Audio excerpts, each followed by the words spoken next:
उनका वेलकम हुआ है कतर में, और इतना शानदार वेलकम हुआ है ना कि तारीख में लिखा जाएगा ऐसा वेलकम। एक अच्छा वज़ीर आज़म हमेशा ये डिजर्व करता है, ठीक है। मैंने यहाँ पे लीडर खुददार होते हैं ना, तो उनकी इज्जत होती है। देखा कि उधर मुसलमानों ने नारे लगाए जय श्री राम के, ठीक। तो फिर क्या होता है कि अपॉर्चुनिटी, फिर जब वो बाहर को विजिट करते हैं या सर्च करते हैं, आईटी प्रोफेशन में जाके देख ले, इंडियंस आगे हैं। इलेक्शन था तो आज 8 दिन ऊपर हो गए, अभी तक हमें यही कंफर्म नहीं है कि हमारे अंदर जो मेजोरिटी है वो किस पार्टी को ना एक ऐसे बना दिया शीश महल नहीं होता जो हमने सपनों में देखा। जो global world, India is the best. Sir कैसे हैं आप? अल्लाह का शुक्र। सर बात करने जाए प्राइम मिनिस्टर मोदी की कि उनका बहुत ही अच्छा इस्तकबाल किया कतर में क्या कहना चाहेंगे इस हवाले से आप? देखें, मैंने जैसे कल का चल रहा है कि रेड कारपेट उनका इस्तकबाल हुआ है नरेंद्र मोदी का। एक अच्छा वज़ीर आज़म हमेशा ये डिजर्व करता है, ठीक है।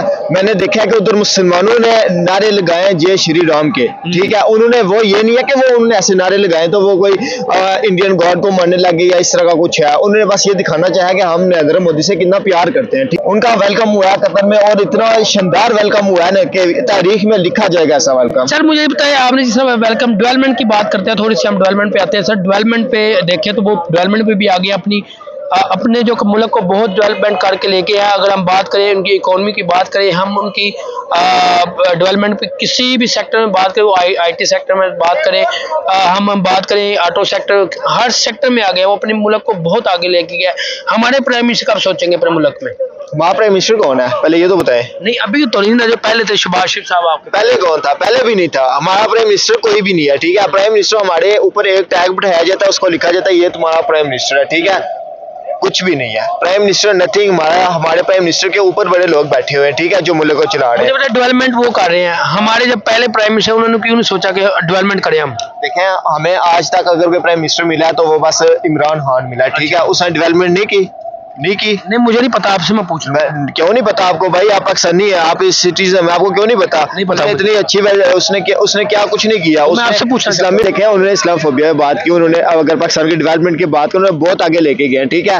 बाकी आपकी बात ठीक है। नरेंद्र मोदी की अगर बात की तो हम उनका कोई कंपेयर नहीं कर सकते। उन्होंने नरेंद्र मोदी की जब वो कह सकते हैं कि इक़्तिदार में नरेंद्र मोदी थे, उन्हें चंद्रयान गगनयान पता नहीं क्या क्या बना दिया। उन्होंने इंडिया को ना एक ऐसे बना दिया जैसे शीश महल नहीं होता जो हमने सपनों में देखा था, वैसे ही बहुत ज्यादा उनको डेवलप कर दिया। रोड्स को लेके, हर एक चीज को लेके, टेक्नोलॉजी अगर बात करें, इवन टेक्नोलॉजी की तो वो इतना पीक देंगे कि उनको पता था कि अब देखें, मैं आपको एक चीज बताता हूँ, क्या हमारे पास में जुबान नहीं है? हम नहीं टेक्नोलॉजी में आगे जा सकते हैं। तो इसकी रीजन ये है क्योंकि हमें पीछे से गाइड करने, अब आप है या मैं हूँ, मैं अपनी बात करूँ, मेरे पास स्किल्स होंगी, मेरे पास जो ऑप्शंस होते हैं, ठीक है। मैं हमारा मुल्क, हमारे लोग इतना हमें नहीं करते कि हम इधर बिजनेस करें और बिजनेस करके इधर बिजनेस करके अपने मुल्क को ऊपर लेके जा सकते हैं। अगर वो चाहते होते तो वो हमें इतनी हमारे अंदर इतनी एबिलिटी है कि वो हमें मेरिट की बेस पे कुछ ना कुछ करवा देते। हाँ, हम क्या करते हैं, हम भाई तब हम एक ऐसे मुल्क में रहते हैं जिधर हम मिडिल क्लास फैमिली से बिलोंग करते हैं। उसके बाद हमें अपने मुल्क की डेवलपमेंट नहीं देखनी पड़ती, हमें बाहर जाना पड़ता है, हमें कनाडा, यूरोप इधर जाके ना अपना फ्यूचर बनाना पड़ता है। तो इसकी एक ही रीजन ये है, मैं यही कहूंगा, जब तक हमारे ऊपर प्राइम मिनिस्टर ऐसे अच्छे प्राइम मिनिस्टर नहीं आएंगे, जब तक नहीं आएंगे जो अवाम का सोचेंगे, तब तक हमारी यूथ, हमारे नौजवान बाहर जाएंगे और हमारे मुल्क में कोई यूथ, कोई नौजवान नहीं बचेगा। तो डेवलपमेंट का हक होगी। तो नरेंद्र मोदी इसलिए ऐसे बहुत वैसे सबसे पहले फोकस उनका आते ही इक़्तिदार में आते ही उन्होंने पहले आईटी को ऊपर लेके आए। उसके बाद उनको पता था कि अगर मैं जब आईटी को ऊपर लेके जाऊंगा तो हमारे मुल्क के नौजवान है जो वो डेफिनेटली वो इतनी उनके अंदर एबिलिटीज आ जाएंगी कि वो खुद का अपना आईटी को इतना प्रमोट कर देंगे। तो आज आप देखिए कि आप किसी भी आईटी प्रोफेशन में जाके देख लें, इंडियंस आगे हैं। वालेकुम सलाम। सर कैसे हैं आप? अल्हम्दुलिल्लाह। क्या करते हैं? मैं जॉब। माशाल्लाह जॉब। अच्छा सर, ये दिखाता हूँ जहाँ पे प्राइम मिनिस्टर मोदी, जो कि इंडिया के प्राइम मिनिस्टर मोदी, उनका कतर में इस्तकबाल किया गया है। मैं आपको वीडियो दिखाता हूँ, आप बताइएगा कैसा आपको इस्तकबाल लगा।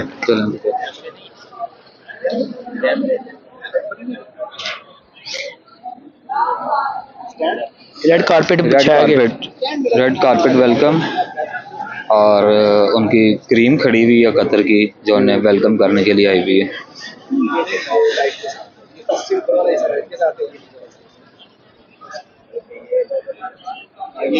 PM Modi arrival. सर क्या कहेंगे इस हवाले से? सर कतर में उनका इस्तकबाल किया गया, क्या कहेंगे सर इस हवाले से आप? आपको ये मोदी का वेलकम देखकर कुछ याद आता है? मुझे याद आता है, मगर अब की बात मैं कर रहा हूँ, करंट सिचुएशन की बात कर रहा हूँ मैं। तो देखें, जहाँ पे लीडर खुददार होते हैं ना, तो उनकी इज्जत होती है, हाँ, ये बात आपने सही की। उनकी इज्जत होती है। इंडिया में नो डाउट कि पॉवर्टी बहुत ज़्यादा है, कुछ और डोमेस्टिक जो प्रॉब्लम्स हैं वो बहुत ज़्यादा हैं, but now at the stage of global world India is the best. India prove it's best, ठीक है। अब इंडिया के पास इतने सारे प्रोजेक्ट्स हैं काम करने के लिए कि उनके पीएम के पास आई थिंक सो कि वो टाइम नहीं है कि वो ऐसी कुछ फालतू चीज़ों के ऊपर अपना टाइम वेस्ट करें। और हमें अब ये सोचना चाहिए कि हमने एक पीएम के 2 साल के अंदर इंडिया ने जो गेन किया ना, वो हमारी सोच से ज्यादा गेन कर लिया हुआ। सर अगर हम बात करते चले, ये तो होगी उनकी जब वो कतर एंट्री हुई है तो जिस तरह इस्तकबाल, उनका प्रोटोकॉल इस्तकबाल के, अब मकसद करने लगे हम डेवलपमेंट की। उनकी डेवलपमेंट आपने देखी होगी कितने अरसे में, कि 10 साल में, 20 साल में उनकी डेवलपमेंट देखी होगी, और पाकिस्तान की डेवलपमेंट आपने देखी होगी। क्या कहेंगे सर उनकी डेवलपमेंट पे? उनके प्राइम मिनिस्टर तो अपनी आवाम के साथ लॉयल है, अपने मुल्क के साथ लॉयल है, इतनी डेवलपमेंट कर गए, वो क्या कहेंगे इस वाले से आप? देखें, इसमें अगर हम पिछले 10-20 साल की बात करें ना, तो आप पिछले 10-20 साल निकाल दें, बल्कि पिछले कुछ ये 2 साल भी निकाल दें, उससे पहले 3.5 साल की आप पाकिस्तान की डेवलपमेंट देखें और आप इंडिया की डेवलपमेंट देखें, आपको ज़मीन आसमान का फर्क नजर आएगा कि पाकिस्तान कहाँ था और इंडिया कहाँ था। इसकी रीज़न पता क्या थी? जब कोविड आया ना, तो इंडिया को सबसे ज़्यादा डैमेज किया उसने, अमेरिका के बाद इंडिया को सबसे ज़्यादा डैमेज किया। उसकी रीज़न ये थी कि इंडिया के पास इतने सोर्सेज नहीं थे अपनी पब्लिक को रिकवर करने के, क्योंकि उनके पास पॉवर्टी बहुत ज़्यादा थी, फिर उनके पास फिर IT के कुछ इतना वो नहीं था, एक्सपर्टीज नहीं था उनके पास। लेकिन कोविड ने दुनिया को बहुत कुछ सिखा के गया। कोविड ने एक चीज़ हमें यह सिखाई कि कोविड के अंदर अगर आपका एक कैलिबर का लीडर बैठा हुआ हो ना, तो आपको किसी भी वबा में आपको भूखा नहीं मरने देता, राइट, ठीक है। और उसके बाद जो हमने एक और जो चीज़ देखी पाकिस्तान की, इसके बाद मैं इंडिया के ऊपर बात करता हूँ, वो हमने ये देखी कि हमने यूरोप की मंडियों में ना 50 साल बाद मेड इन पाकिस्तान की चीज़ें देखी हैं। यूरोप की मंडियों में मेड इन पाकिस्तान हमने देखी हैं। बड़े बड़े ब्रांड्स के ऊपर उनके जो ड्रेसेस हैं वो मेड इन पाकिस्तान का टैग लगा हुआ था। सर देखिए, आपने जिस तरह बात की है, अब हम अभी की देखिए, अभी यूथ तो अभी हो रही है, अभी जितनी यूथ नहीं है वो तो ये चीज़ें देखी, वो चीज़ों को पिक करेगी। अब जितनी यूथ है वो यही देख रही है कि वो इंडिया कितना डेवलपमेंट कर रहा है, पाकिस्तान कितना। अब की बात करते हैं सर, अब की बात में तो जितना आपको पता है इनकी इकोनॉमी बहुत ज़्यादा उनकी स्ट्रॉन्ग हो चुकी है, वो हर सेक्टर में बहुत आगे हैं। क्या वजह से हम कब तक कोई हम आएंगे? क्योंकि हमारा तो प्राइम मिनिस्टर कोई नहीं सिलेक्ट हो पा रहा।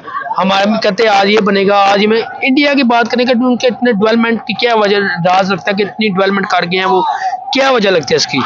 इंडिया की डेवलपमेंट में ना सबसे बड़ी जो बात ये है कि वो इंडिया की जो पब्लिक है ना, वो अपनी गवर्नमेंट के पीछे खड़ी होती है, वो अपनी गवर्नमेंट को बैक करती है। हमारे यहाँ पे क्या, हमारे यहाँ पे आज 16 तारीख हो गई है, 8 तारीख को इलेक्शन था, तो आज 8 दिन ऊपर हो गए, अभी तक हमें यही कंफर्म नहीं है कि हमारे अंदर जो मेजोरिटी है वो किस पार्टी की है। आप डेली देखते हैं कि डेली वो सोशल मीडिया के ऊपर एक नया तमाशा लगा हुआ होता है कि एक जगह से एक कैंडिडेट कह रहा है कि जी मैं जीता हूँ, दूसरा कैंडिडेट कह रहा है जी मैं जीता हूँ, और कुछ कैंडिडेट ऐसे होते हैं जो कह रहे हैं कि यार हम तो सो गए थे, तो हमें तो सुबह फोन करके बताया कि यार आप जीत गए हो। अब इंडिया के अंदर ऐसा नहीं है। इंडिया में इलेक्शन होता है, जो पार्टी उसको विन करती है उसको जो अवाम सिचुएशन मिलती है, ठीक है, उन्हें वो सिचुएशन मिलती है।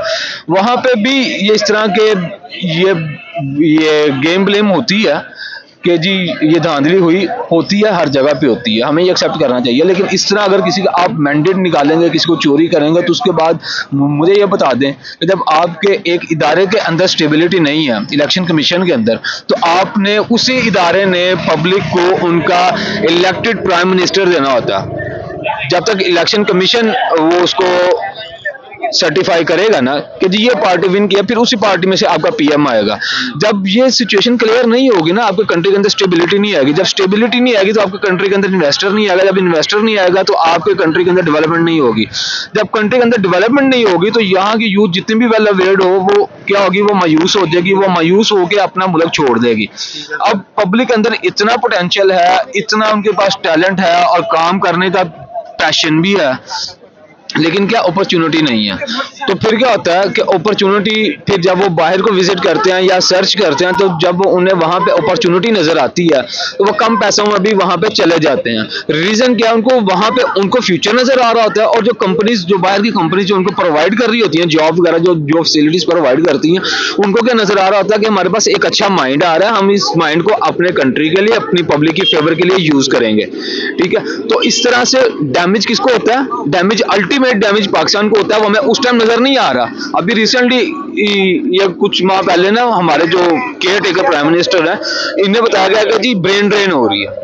प्रेस कॉन्फ्रेंस में पूछा गया आप इसके ऊपर क्या कहेंगे, तो उन्होंने कहा जी लोग जा रहे हैं तो फिर क्या हुआ, लोग तो आते जाते रहते हैं, लेकिन उन्हें फर्क नहीं पड़ेगा। फर्क पड़ेगा मुझे और आपको। उसकी रीजन पता क्या? उसमें उसमें जितने लोग बाहर गए हैं ना इस एरिया, इस पीरियड में, इस ड्यूरेशन के अंदर, वो सारे इंटेलेक्चुअल्स हैं, एक्सपर्टीज हैं, उसमें सारे जो है वो प्रोफेशनल्स हैं। जब ये बाहर जाते हैं, ये बाहर चले गए, इनके पास एक माइंड था, एक विजन था, एक आइडिया था। उस आइडिया के ऊपर अगर कोई अच्छी गवर्नमेंट होती, कोई इलेक्टेड प्राइम मिनिस्टर होता, सिलेक्टेड ना होता, तो वो कभी भी अपने इंटेलेक्चुअल्स को बाहर ना जाने देता। वो उनके विजन के ऊपर काम करता। उससे क्या होता, हमारे कंट्री की जो एजुकेशन सिस्टम है, एजुकेशन सेक्टर है, वो अच्छा होता। उसके बाद वहां से जब नौजवान पढ़ के निकलता, मार्केट के अंदर आता, उसके पास एक माइंड के अंदर एक आइडिया होता, उस आइडिया के ऊपर काम करता, वो एक बड़ा अच्छा सेटअप रन कर सकता था पाकिस्तान में। उसका अल्टीमेट जो पाकिस्तान को फायदा होता। जब वो बाहर चले गए, अब इसका अल्टीमेट जो आपको जो नुकसान नजर आएगा ना, ये अगले 5 से 10 साल के अंदर बड़ा जबरदस्त किस्म का आपको नुकसान। ओके, बहुत शुक्रिया। थैंक